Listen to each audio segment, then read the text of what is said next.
శ్రీరామ్. మంచిరెడ్డి అనంతరెడ్డి గారు employees association Rangareddy జిల్లా member, వారిని కూడా మాట్లాడాల్సిందిగా విజ్ఞప్తి. ఇచ్చిన మాట ప్రకారం నిండు శాసనసభలో ఉపాధ్యాయ ఉద్యోగ విశ్రాంత ఉద్యోగులకు సంబంధించి వారి బకాయిలు వెంటనే చెల్లించకపోతే మొదటి దశగా నిరాహార దీక్ష, తర్వాత ఆమరణ దీక్షగా పూనుకుంటా అని చెప్పేసి ఈనాటి ఈ కార్యక్రమ కేంద్ర బిందువు గౌరవులు పెద్దలు కాటేపల్లి వెంకటరామరెడ్డి గారికి మా రిటైర్డ్ ఎంప్లాయీస్ అసోసియేషన్ తరఫున ప్రత్యేకంగా అభినందన తెలియజేస్తున్నాం సార్. అదేవిధంగా ఈ కార్యక్రమంలో పాలు పంచుకుంటున్నటువంటి వేదికపై ఉన్నటువంటి ప్రముఖులందరికీ, సుదూర ప్రాంతాల నుంచి వచ్చినటువంటి మా రిటైర్మెంట్ మిత్రులు, ఎందుకంటే ఇంతకుముందు చెప్పినట్టు ఆకలితో బాధపడుతూ అనారోగ్య సమస్యతో బాధపడుతూ సుదూర ప్రాంతాల నుంచి వచ్చి ఈ ధర్నా చౌక్లో పాల్గొంటున్నటువంటి మా రిటైర్డ్ ఉద్యోగులందరికీ కూడా ఉద్యమ అభినందనలు తెలియజేస్తా ఉన్నా.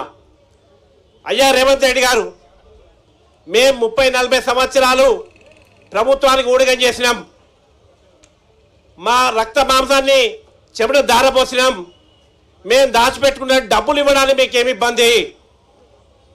మేము ఇవాళ రిక్రూట్మెంట్ కాలే, 40 సంవత్సరాలు సర్వీస్ చేసిన తర్వాత మాకు కావాల్సిన బెనిఫిట్స్ అడితే మీ ప్రభుత్వ పథకాలకు డబ్బులు ఉంటాయి, మీరు తిరిగే వాహనాలకు ఖర్చులు ఉంటాయి, మీరు చేసే పనులన్నిటికీ ఉంటాయి.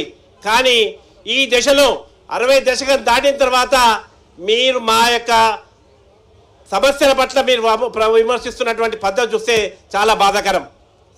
ఎందుకంటే మేము ఎప్పుడు కూడా ఏమడిగినమా? మీ కొడంగల్లో కోట్ల రూపాయల భూమి విలువ చేసే భూములు అడిగినమా?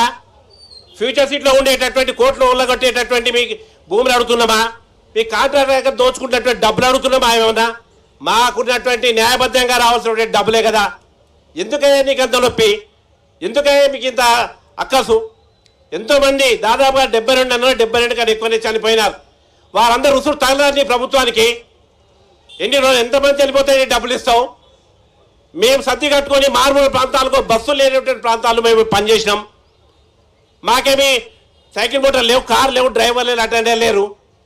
చివరిగా మా బిడ్డల పెళ్లిలో, కొడుకుల పెళ్లిలో, లేకుంటే ఉన్నటువంటి ఈఎంఐ కట్టుకోవడానికి మాకు కావాల్సినటువంటి డబ్బులు మేము దాచిపెట్టుకున్నటువంటి జీవీఎఫ్ కానీ, జిఎస్ కానీ, టీహెచ్ఎల్ఏ కానీ మా గ్రాట్యుటీ కాంబినేషన్ అడుగుతూ ఉన్నాం కదా. ఎందుకు మీ పైన కనికరం వస్తలేదు? ఏం చేయాలి? మేము మా ప్రాణాలు అన్నీ పోతేనే ఒకవేళ కనుక మీకు వస్తాయి అనుకుంటే మా ప్రాణాలు కూడా ఇవ్వడానికి ఇక్కడ ఈ ధర్నాబాద్ చౌక్లోనే మేము సిద్ధంగా ఉన్నాం. మీకు ఇంటెలిజెన్స్ ఉంది కదా, పోలీస్ వ్యవస్థ ఉంది కదా, వాళ్ళు కూడా ఉద్యోగస్తులే కదా. ఈ ఇంటెలిజెన్స్ వారు కూడా విజ్ఞప్తి చేస్తా ఉన్నా, దయచేసి ఈ యొక్క విషయం ఏదైతే ఉందో మా నాయకులంతా కూడా, మా ఇంటెలిజెన్స్ వాళ్ళు కానీ, మా వెంకటరామరెడ్డి గారు లేకుంటే మహేశ్వర రెడ్డి గారు మాట్లాడినారు కదా, ఆ మాట్లాడేటువంటి మాటలన్నీ కూడా మీడియా ముఖంగా ఉన్నటువంటి వాళ్ళందరూ కూడా చేతులు జోడించి దండం పెట్టి చెప్తా ఉన్నా, బ్యానర్ ఐటమ్గా రాయండి, ఆత్మహత్యలు ఆపండి, ప్రభుత్వ హత్యలను ఆపండి. కాబట్టి ఎవరో రాహుల్ గాంధీ వచ్చినలో లేకుంటే ఇంకోలో కాకుండా మేము చేసినటువంటి ఈ ధర్మ పోరాటంలో మీరందరూ కూడా సహకరిస్తున్నారు. కాబట్టి మీడియా మిత్రులను, ఇంటెలిజెన్స్ వారిని, పోలీస్ శాఖను కూడా కోరుతా ఉన్నా, మా యొక్క బాధను, ఆవేదనను, ఆకలిని మీరందరూ కూడా పట్టించుకొని రాబోయేటటువంటి వారం 15 రోజుల లోపలనే మా రిటైర్మెంట్ బకాయిలన్నీ ఏ ఒక్కటి కూడా పెండింగ్లో పెట్టకుండా ఏక మొత్తంలో విత్తనాలు కాకుండా ఏక మొత్తంలో విడుదల చేయాలని చెప్పి డిమాండ్ చేస్తూ ఉన్నాం. అదేవిధంగా నెలకు ఒకసారి 700 కోట్లు ఏదో ఇస్తూ ఉన్నారు. నిజంగా 700 కోట్లు అనేటువంటివి ఉద్యోగస్తులకు ఇస్తున్నారన్న మా రిటైర్మెంట్ వాళ్ళకి ఇవ్వట్లేదు. ఏ 10 కోట్లు 20 కోట్లు ఇచ్చినట్టుగా పూచి చూపిస్తూ ఉన్నారు. మరి ఇంతకుముందు మా ఇంటర్ గారు చెప్పారు ఒక మాట, బ్రహ్మాండమైనటువంటి మాట చెప్పారు. ఈనాడు ఉద్యోగులు అవుతున్నారు, వాళ్ళు కూడా రిటైర్ అవుతారు, వాళ్ళు కూడా ఈ రిటైర్మెంట్ సెంటర్లో కావాల్సిందే, వాళ్ళకు కూడా ఇబ్బందులు ఎదురవుతాయి. కాబట్టి దయచేసి ఉద్యోగ సంఘ నాయకులందరూ కూడా హెచ్చరిస్తా ఉన్నాం. ఈ సందర్భంగా మీరు కూడా ప్రత్యక్షమైనటువంటి పోరాటం రండి, మేము వెంట ఉంటాం.